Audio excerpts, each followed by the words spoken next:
আজকে আমার কাজের প্রথম দিন, গাড়ি আছে সুন্দর একটা মুসমুখ, যাতে মহাজন দেখে আমার উপর খুশি হয়।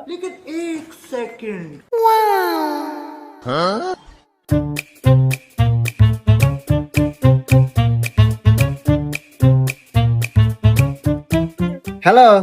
হ্যাঁ, আরে গাড়ি তো আমার একটা না, গাড়ি আমার 4-5টা। আর প্রাইভেট কার গ্যারেজে রাখা আছে, সকালে বৃষ্টি আসলে দিয়ে বাই করি নাই। আর বাড়ি একতলা না, বাড়ি আরো 3 তলা করমু। ঠিক আছে। হ্যাঁ, আর অভাব নাই। আর ঢাকা শহর তো ফ্ল্যাট ফ্ল্যাট আমার একটু কিনতেছি। হ্যাঁ। গাড়ি মশা হয়েছে? এই মহাজন, হ্যাঁ, ওই যে দেখতেছেন একটা মিয়া, ও মিয়াটা দিয়ে আমার খুব পছন্দ হয়েছে। মিয়াটা মেলা পটামু। কিছুক্ষণ তো আপনি একটু কামলাওয়ান, আর আমি একটু মহাজন হই। মহাজন দেন তেনা নেন, চশমাটা দেন। এ হুমুন্দি, ওটা না আমার বউ। হুমুন্দি কয় গিরা